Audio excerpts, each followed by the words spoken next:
can't sleep, trapped in my own mind. Anxiety. Drowning in the darkness, just can't see the light. Depression. Doubtful, insecure, can I really do this? Imposter syndrome. I'm alone, unloved, just feel invisible. That's loneliness. We're not therapists, but we need one.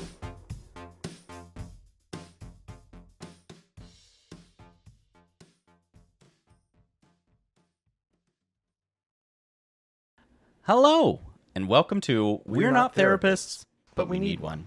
The podcast where we have honest and vulnerable conversations about our mental health with one another. I'm Jay, And I'm Anthony, and neither of us are therapists. but we're trying to help ourselves and each other by sharing our experiences and feelings. In this show, we'll deep dive into topics like anxiety, depression. Self-esteem, trauma, and more. We'll talk about how they affect us How we cope. and what we've learned along the way, We're not doing this to bash or blame anyone. especially our families who may have contributed to our mental health challenges, We're doing this to heal and grow. and hopefully inspire others who can relate and open your mind to your own healing. We also want to warn you that this show may contain some sensitive and triggering content. We'll be talking about personal and painful things that happen to us and how they still affect us to this day. If you're not comfortable with that, or if you feel like you need professional help, This show may not be for you, but if you're ready to join us on this journey of self-discovery and self-improvement, we're glad to have you. we're not experts, but we're honest and we're not alone. Now, let's start the timer. Jay, how do you feel today? Well, I think I'm all right. I'm tired. It's been a busy week so far. Work has been exhausting. How about you? How are you, Anthony? Well, I think I'm all right. Work has also been exhausting this week. Today has been a real one, for sure. I have been sick up until about yesterday. At some point, I think I realized I was getting a little bit better. So, About time. You sound awful on our other show. I know. It is what it is. It turns out that I think it might have been strep, but I've never had strep before. So, Oh, really? first time for me. Yeah, absolutely. Wow. Yeah, it wore me the fuck out. And what I thought it was COVID for sure, because I've been in kind of a mental fog for the past week while I was sick. And you know how most of the time you feel like a sharpness to things? I didn't feel that sharpness. Everything was sort of like fuzzy. Just sludgy up there. Yeah, it Yeah. was really kind of rough. So I'm glad to be getting over it. Still got like a little bit of after effects. But for the most part, at least I'm physically feeling better. Today was a little draining. By the end of the day, I was like, fuck, could these people just leave me alone for a little bit? Right? I know. And then I realized that I was falling into some older habits from my previous job today because there was so much going on, where I was letting people sort of dictate the flow of my day because they needed things, which is a boundary that I swore to myself I would put up in my future. And today I didn't do a very good job of it. But that's okay. At least I recognize it and I can address it later. Yeah. So I think I'm going to just steer this into a topic that I thought of, and I'm just go with me here. Are you ready? Yeah. I'm always with you, Jay. 100% of the time. I feel Even when you like, don't think I am. I'm there with you in the bathroom when you're taking a poo. well, I really wish you would help next time because I did not want to watch. No, I'm kidding. Oh, no. Anthony. No. It's not about that. I'm going to compliment you. You Oh, okay. are extremely smart, extremely attractive, extremely funny, well-mannered, just a genuinely good person. I don't know how I feel about that. Thank you. Exactly. How do you feel when you're complimented? So usually it's really rough. I think it's a little easier coming from you because you and I have these discussions so frequently. And I feel like I'm way more comfortable with you complimenting me than other people, but it was still, oh man, it was uncomfortable Why? It's I don't get it. Not I It's don't get you. I don't get how it's the same for so many people. it's you know what? I am going to turn the tables and I'm going to do this to you, even though you were prepared for this and I wasn't. Because I think I have some thoughts on it, but I want to share the moment with you. Do it. I will. So, Jay, you are also extremely intelligent. I'm not just stealing that from you. You come up with these really brilliant ways to go about things. You're very hardworking, which is a you're not just hardworking for your job, you're hardworking for yourself. And I think that is very important because there's something to be said for doing the work for you. Um, you are hilarious. You always say things that catch me out of left field, and you always help me to kind of center myself whenever I am feeling a little bit distressed. And I think you do that for more than just me. I think that's just the person that you are, is nurturing and caring, and you want people to thrive genuinely. And that is not something that you come across commonly. And that was extremely sweet and uncomfortable, and it made me kind of want to cry. Please cry. This is the podcast for crying. It'll probably fall out at some point in this show, but So I think we have a hard time with those things because we have a hard time accepting that we have these strengths. And I know you and I have a really similar upbringing to some degree. And I was always taught that humility meant never bragging about yourself, right? yes. You're But bragging if you talk about anything good you did, or you always could have done something better, was also something that was really important. yeah, absolutely. And I think that it's the always able to do better and never acknowledging that what you've done is good, but also never letting yourself acknowledge that because you were always told that bragging was wrong and bad.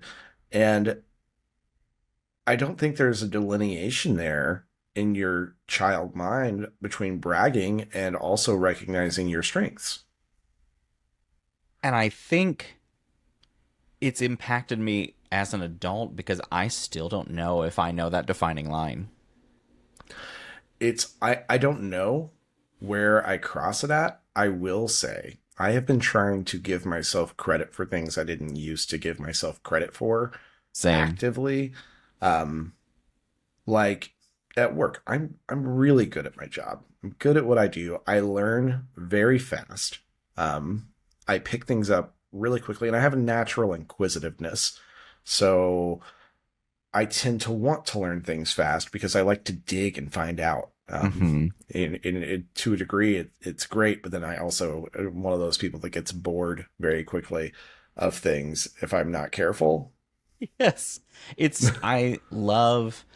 I learned this oddly enough at a training session at work where we had to do, it was kind of a situation to find what excites us at our jobs.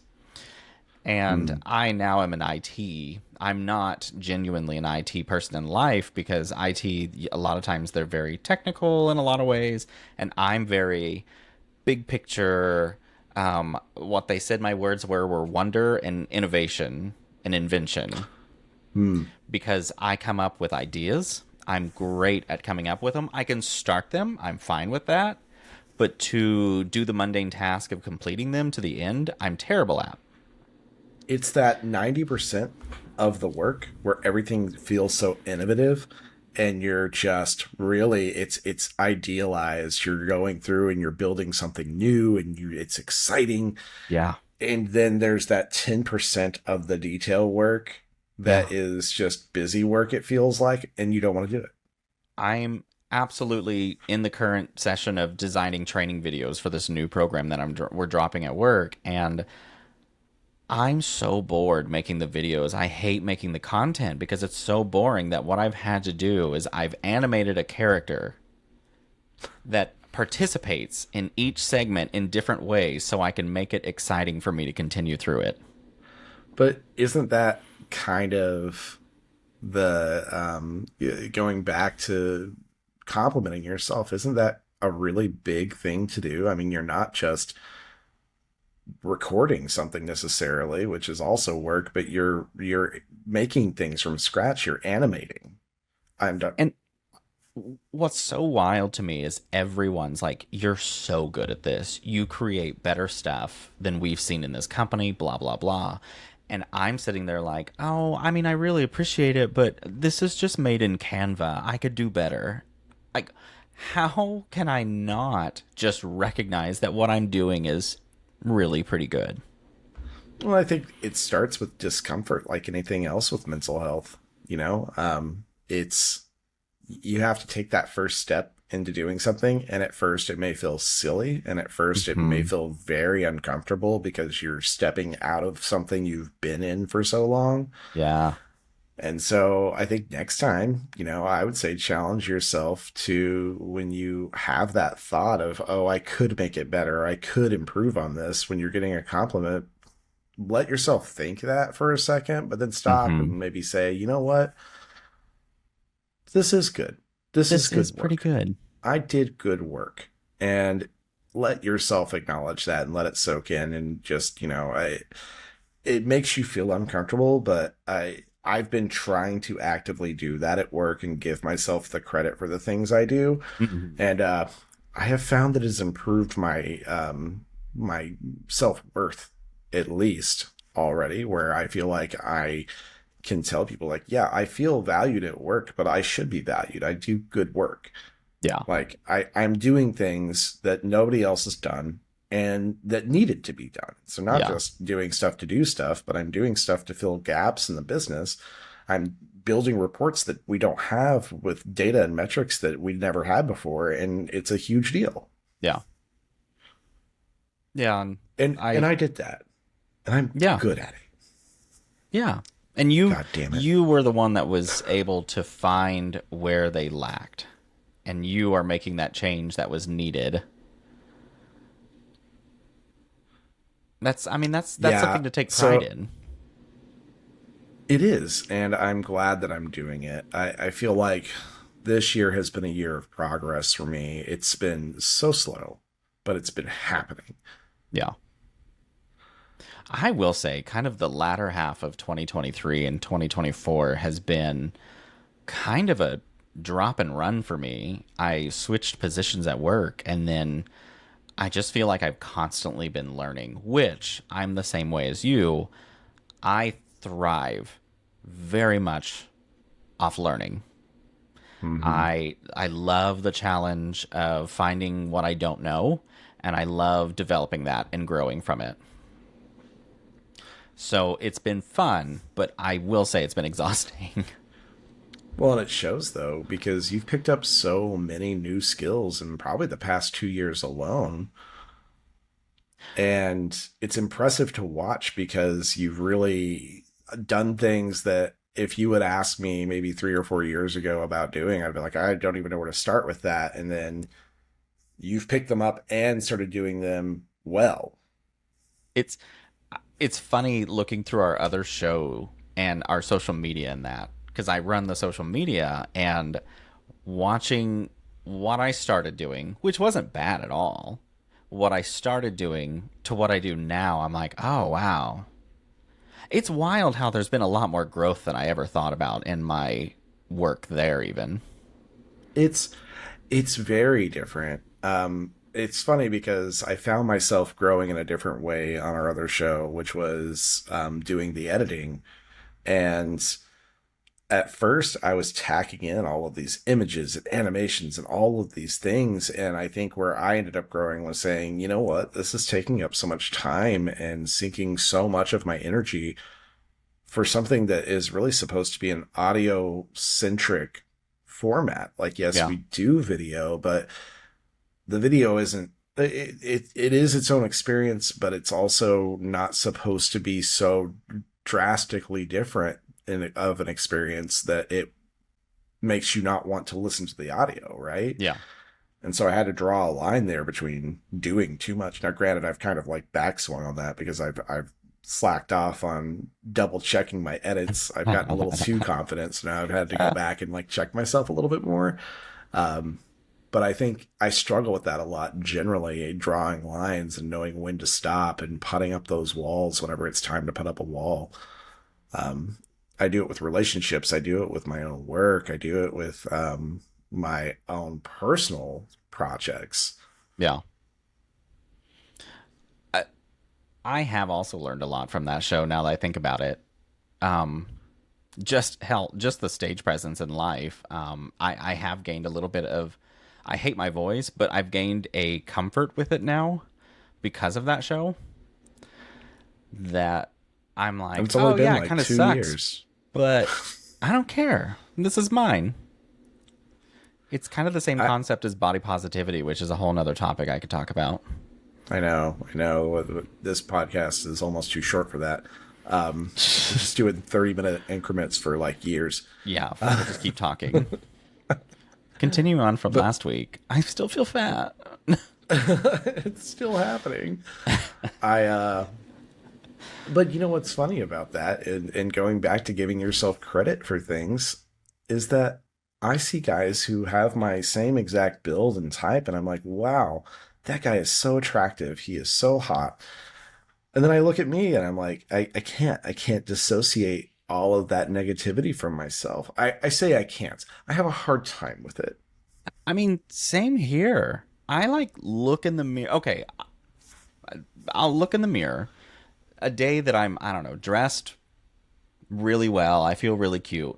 I'll catch a glimpse of my mirror at a restaurant or something like that. I'll catch a glimpse of myself in a mirror and I'll be like, oh, I feel kind of attractive today. But then, like, I'll go home, look in my mirror, and I'm like, oh my God, why did I think that earlier? Why is this mirror so different?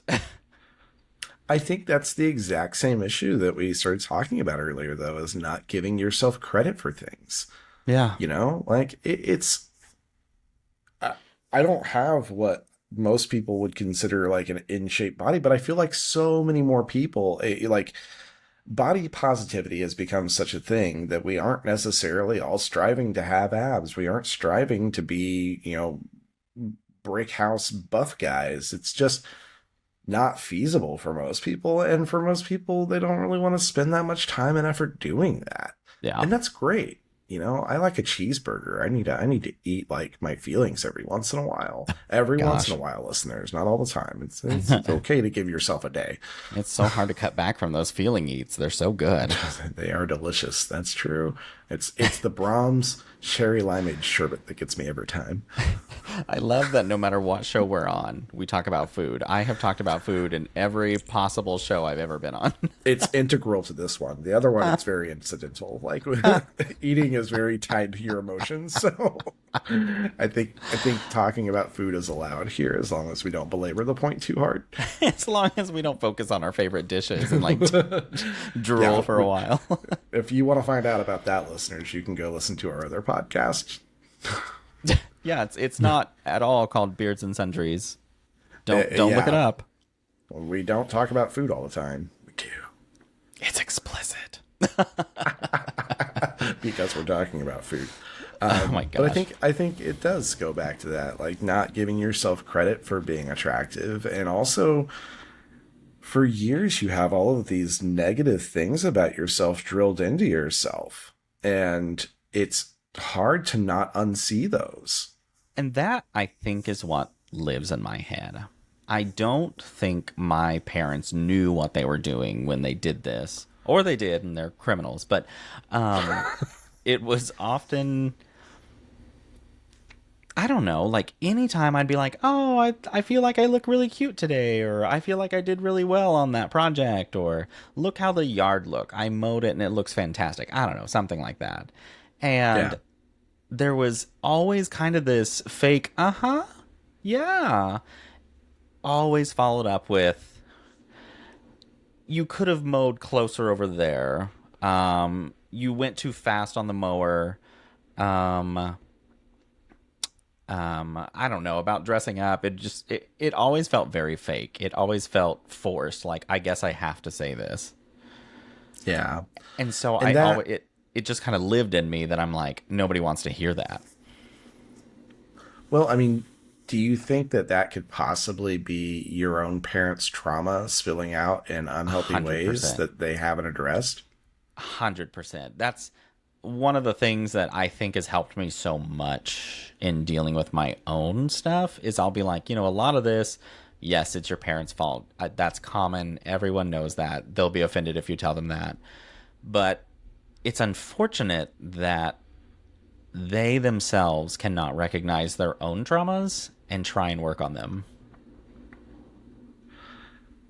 And I think that is really, it's not obviously true across the board for their generation, but, their generation struggles with it. My mom has several different mental health issues, and she doesn't address them via therapy. She addresses them via medication, which Yeah. the two should always be a hand in hand thing. Medication shouldn't be there to cover up what you're struggling with. It should be there to assist you. Right. Yeah. So, like, I'm coming off of Lexapro currently because I don't have the same stressors in my life, and I've done my due diligence in helping myself reduce my own anxiety. Hmm. And I'm really kind of surprised to see that I'm not having any panic attacks coming off of it. I was really worried about that because before I got onto Lexapro, I was having very severe panic attacks to the Yeah. point that I would have to get up and walk around the building that I worked at Good because I Lord. felt like if I didn't move, I was going to die. And it's such a weird feeling to have, but it was what it was. Yeah. And I was concerned that would happen coming off of this, but I've not had any issues. Actually, I've only experienced positive things so far coming off of it. Now, this isn't to say, listener, that you should just come off your medicine because you'll feel better, but I was on it for 4 or 5 years, somewhere in that area, and I worked on myself, and the medicine helped me survive a time where I don't think I could have with just the work alone. Yeah. I'd say back in 2022, my nearly 8 year relationship ended in late 21. And I moved on easily from that because it was really just we'd grown apart pretty early on. And I was fawning because the idea of change was terrifying. And yeah, it was just a lot. But in 2022, I kind of started going through a lot more self discovery. And I would say from about April till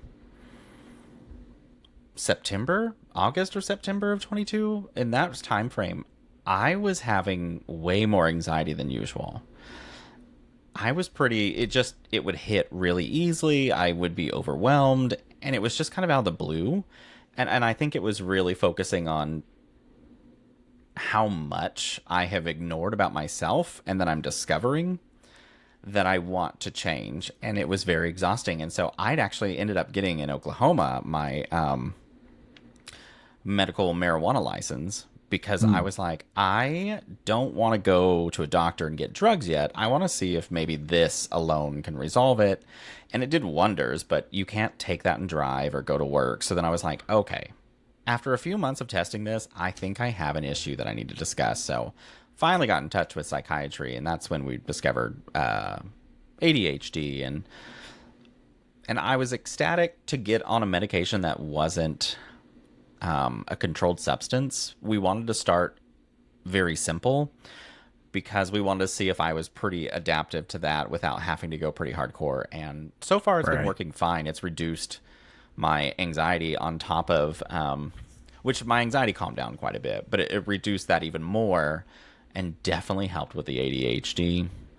And so my mind can stay a lot more clear. And so now I just don't have the constant stressing anxiety that I've always had, especially in relationship life. Do you think that's every bit as much from self discovery that you've been on as it is the medication helping you to focus? I have also wondered that because I didn't start ADHD meds till last year, so 2023. Yeah. And My anxiety had reduced a lot. My ADHD had not. I felt like that had actually gotten more bothersome, which is why I'm like, I think I'm really going to try to see if I do have it. Because it was so hard to stay focused at all Mm-hmm. at work. Now, to be fair, I was in my old team where I was not challenged. I was bored and I felt trapped, which may also have been a huge culprit to that. Yeah. And on that same exact note, I that's part of the reason why I decided to go ahead and start coming off the Lexapro is because I'm not in that situation I was in with work, which Yeah. was so overwhelming and stressful and giving me anxiety every single day, and I just couldn't stop thinking about it. I would spiral. And so now that I'm away from that in a very different environment, that was part of what prompted me to want to go ahead and change my medication, um, because I don't feel that anymore, much Yeah. like what you're saying. Yeah. And I've thought maybe I should try a few days without it just to see if I've kind of regulated back down on my own and see if it's adaptable, but I just haven't done it yet. It's one of those Yeah. where I felt very comfortable after starting ADHD meds that I was like, oh man, I don't really want to go back to that chaotic, exhausting feeling. Well, and so that was, I think, what really spurned me wanting to come off the Lexapro was I was struggling with sexual side effects. Yeah. If you're not on, listener, if you've ever been on SSRI, you probably know, but it makes it very difficult to orgasm, which wasn't really impacting me as much at first, but then later on, and really within probably the past year and a half, it just has been so frustrating to me that that was really what prompted me. Because if I wasn't feeling those side effects, maybe I wouldn't have ever decided to even try to come off of it. Yeah.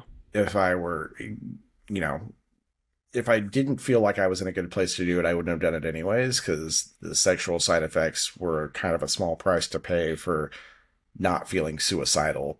Yeah. Right.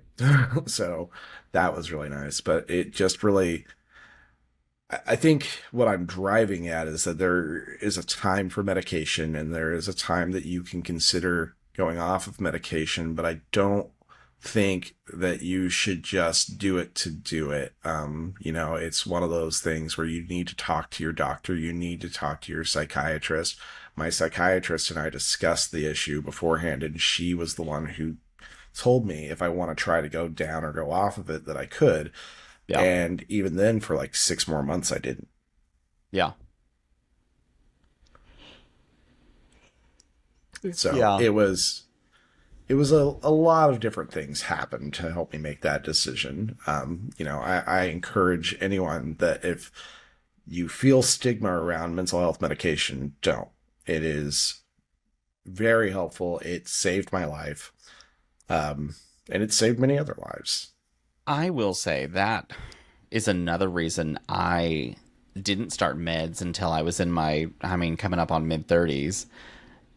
Growing up, as a kid, I told my mom that I had ADHD, and she was like, no, you don't. You're just bored.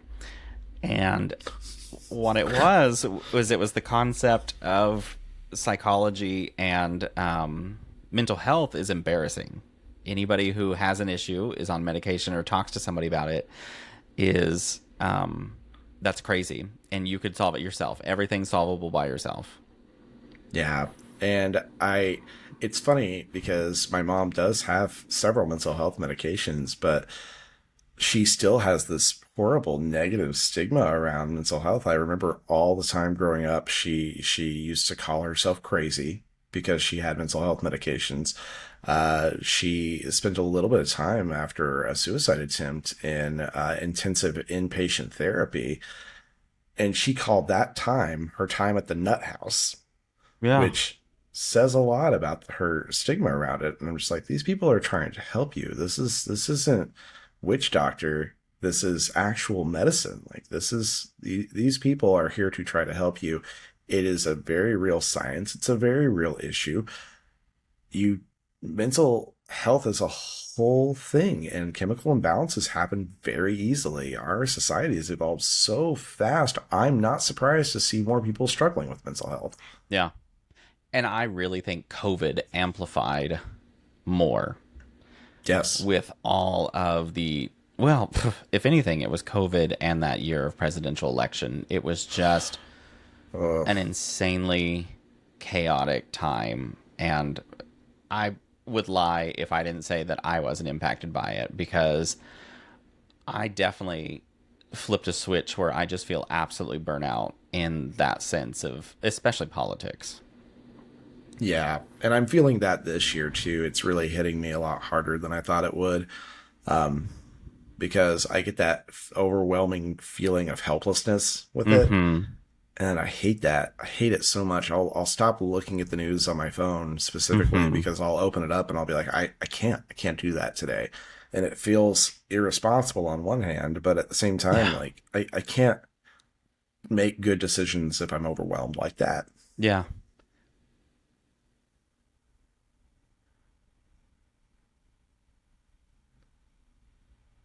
It used to be that on my drive to and from work, I listened to podcasts out the wazoo, all news podcasts, and I loved them. I loved keeping up on the news. I loved from all angles, not just political, but a lot of it ended up being political. And it finally, somewhere between 2016 and 20, I got so burnout on it because I felt like I had absolutely no control, and that it was kind of this impending doom that there's nothing that I can control in this sense.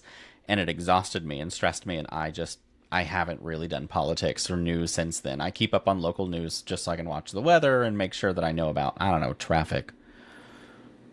Yeah. And I feel the same way. I think it's better just to give yourself a break from it. We have a Yeah. 24-hour news cycle now. Information comes at us from so many different angles. And even if it feels somehow morally irresponsible, take a break if you need a break. Yeah.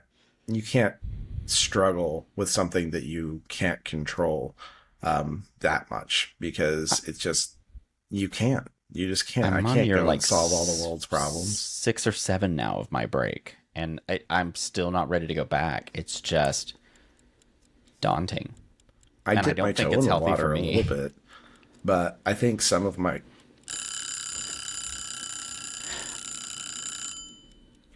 and we're out of time. Thank you for joining us today on our show. As you can see, therapy is not always easy, but it can be very rewarding and healing.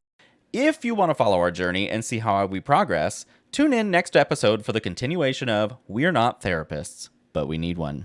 Join us on our socials, TikTok, Facebook, Threads, and Instagram, and email us at nopenotttherapists@gmail.com. That's NOPENOTTHERAPISTS @gmail.com. We would love to hear your thoughts on our journey, or any questions you have that we can help answer. Until then, Stay safe. mental health is a serious and important issue that affects millions of people around the world. If you or someone you know is struggling with depression, anxiety, trauma, or have any other mental health conditions, you're not alone, and there is help available. You don't have to suffer in silence or feel ashamed of your feelings. There are many resources and support networks that can help you cope and heal. Here are just a few. The National Suicide Prevention Lifeline, which is a 24/7 service that provides free and confidential support for people in distress, as well as prevention and crisis resources.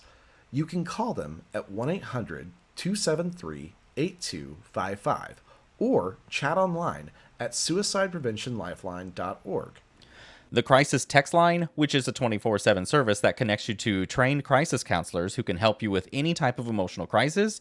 You can text HOME to 741-741 in the US or Canada, or 85258 in the UK, or 50808 in Ireland. You can also visit crisistextline.org for more information. The BetterHelp app, which is an online platform that matches you with a licensed therapist who can provide you with professional counseling via phone, video, or chat. You can choose from thousands of therapists who specialize in different areas, such as depression, anxiety, stress, relationships, and more. You can get started by visiting betterhelp.com and filling out a short questionnaire. The Headspace app, which is a meditation and mindfulness app that can help you reduce stress, improve your mood, and enhance your well being. The app offers guided meditations, breathing exercises, sleep sounds, and other tools that can help you relax and cope with your emotions. You can download the app for free and try it for 10 days or subscribe for unlimited access to all features. You can find the app on the App Store or Google Play, or visit headspace.com for more information. These are just some of the resources that we have found helpful, but there are many more out there that can suit your needs or preferences. The most important thing is to reach out for help when you need it, and to know that you are not alone. Mental health is not a weakness, but a strength, and taking care of it is one of the best things you can do for yourself and your loved ones. Until next time.